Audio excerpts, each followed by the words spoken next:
two-finger greetings. I hope my friends are always healthy and always have lots of risks.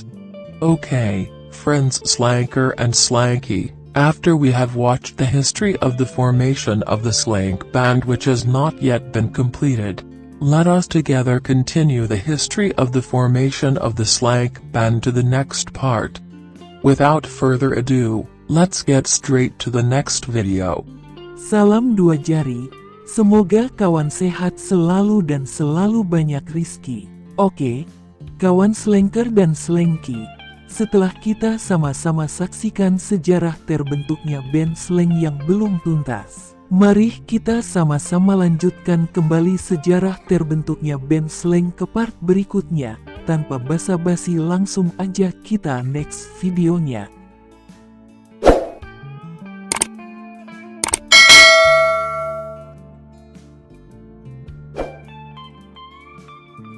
Kaka's presence at Slank indicated that in 1989 Slank had entered Formation 13.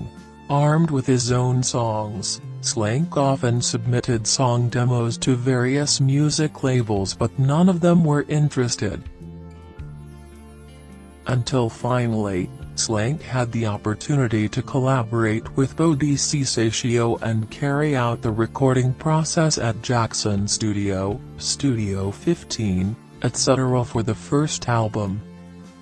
Previously, Slank had collaborated with the owner of the Triple M recording studio, namely McHank. However, after working on the fifth song, Slank decided to cancel the contract.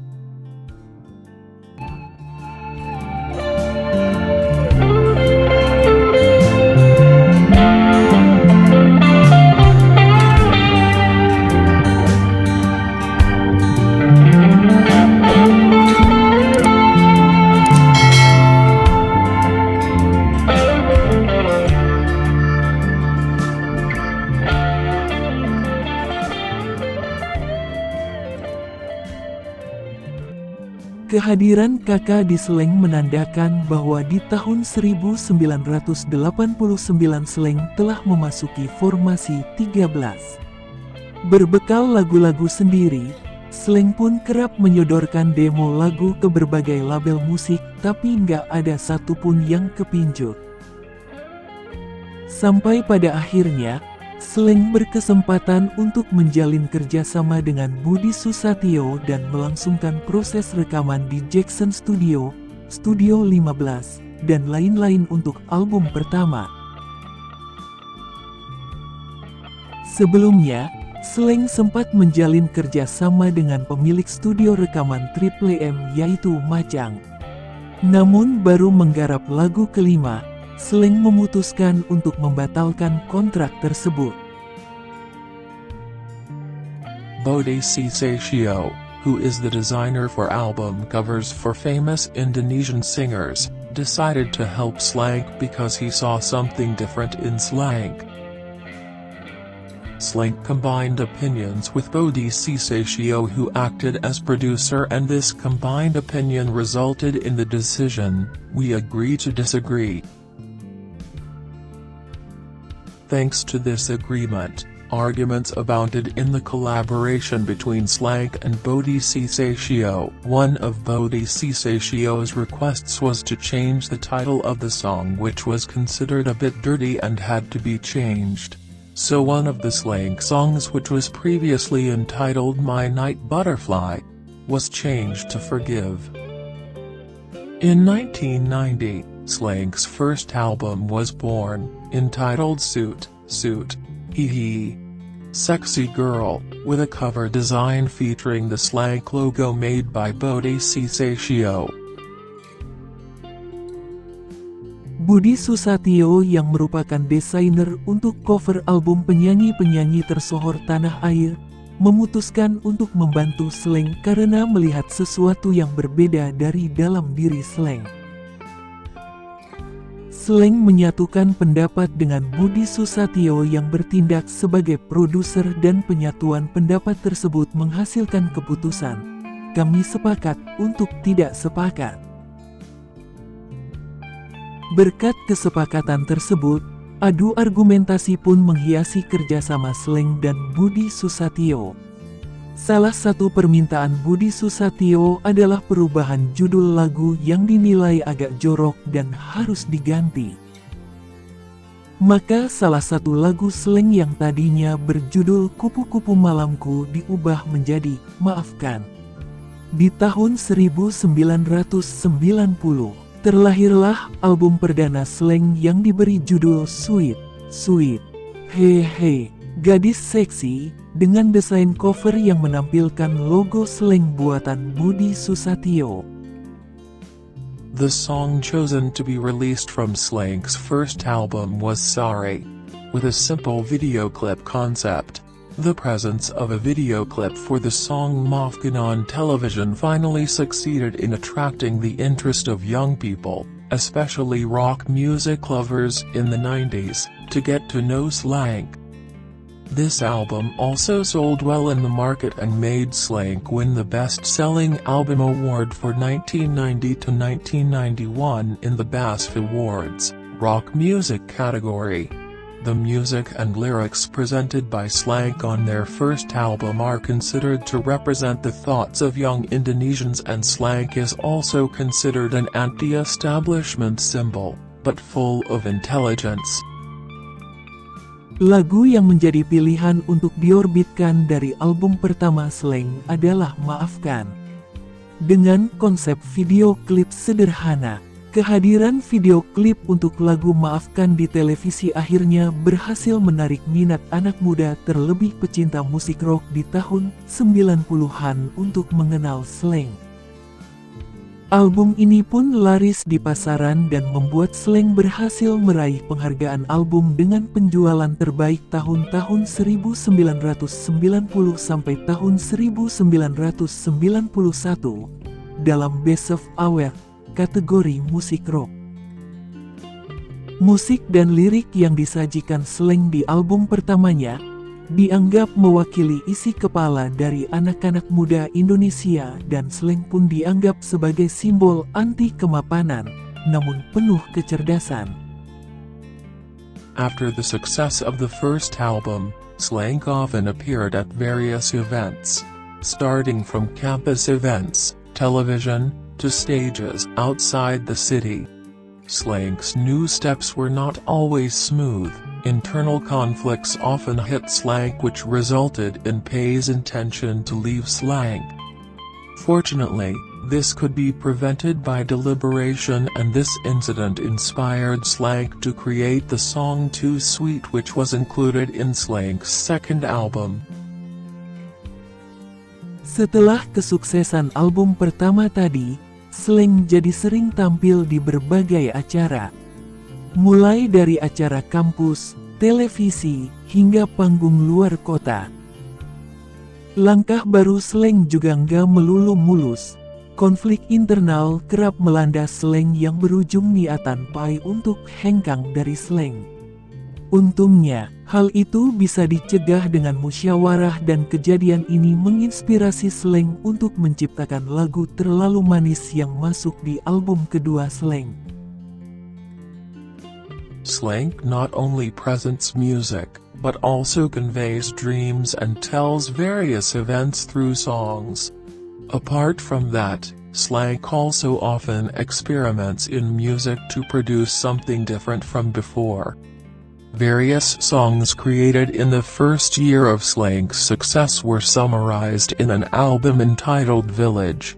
The strange thing about Slank's second album is that the cover is made of cloth, not paper.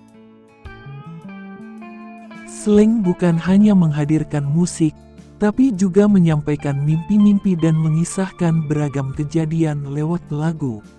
Setakjub itu, Slank juga kerap melakukan eksperimen dalam bermusik supaya menghasilkan sesuatu yang berbeda dari sebelumnya. Beragam lagu yang tercipta di tahun pertama kejayaan Slank dirangkum dalam sebuah album yang diberi judul Kampungan.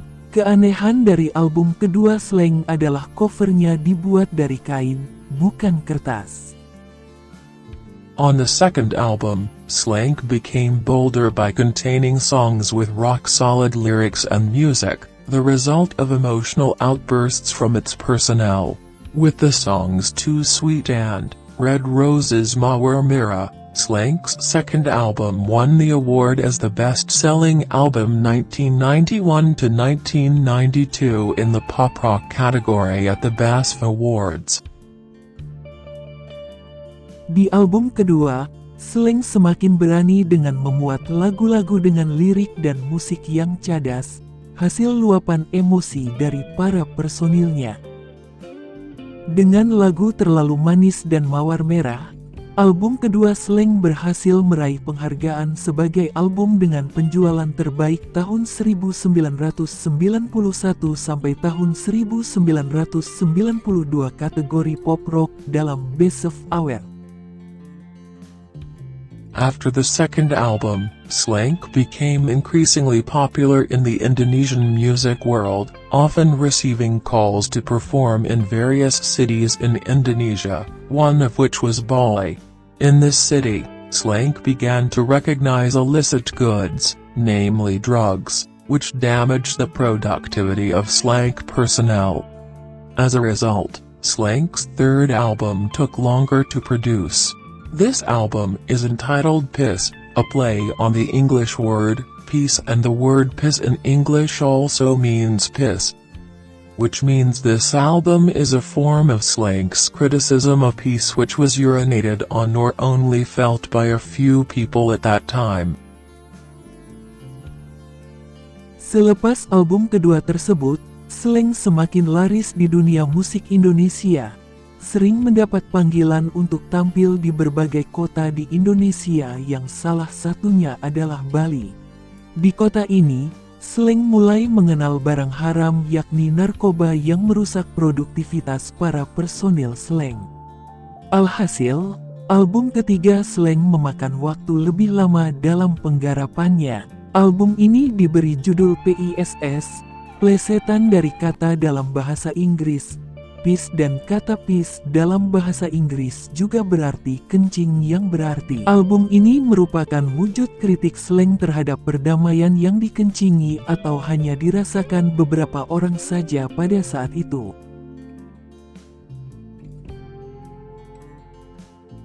The unique thing about this album, which contains 13 songs, is that the inside cover contains the National Identity Cards, KTP, of Slank personnel. In this album there is a song that tells the story of one of the games that was popular with children at that time, namely playing Monopoly. Is Slank still slangin'? Of course! Even more relaxing. If you pay attention, in the song Sikal you can hear the sound of scraping coming from the chair being shaved by the saw. This album, which was popularized by the songs Mau, Pele, Sleep, and Send Me Flowers, won the 1992 to 1993 BAFTA Selling Album Award in the Alternative Rock category.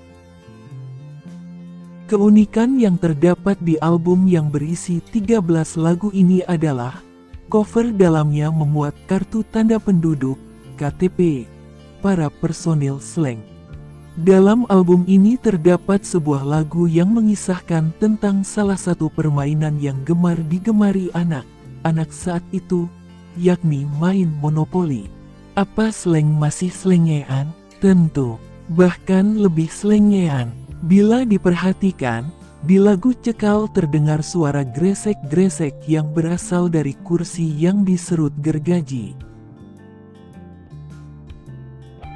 Album yang dipopulerkan oleh lagu Mau Beli Tidur dan Kirim Aku Bunga ini berhasil meraih penghargaan Best of Selling Album tahun 1992 sampai tahun 1993 kategori rock alternatif. Okay friends, that's the story of the history of the formation of the band Slank, and we'll continue the story in the next video part. Come on, let's just continue the story in the next video that we've uploaded.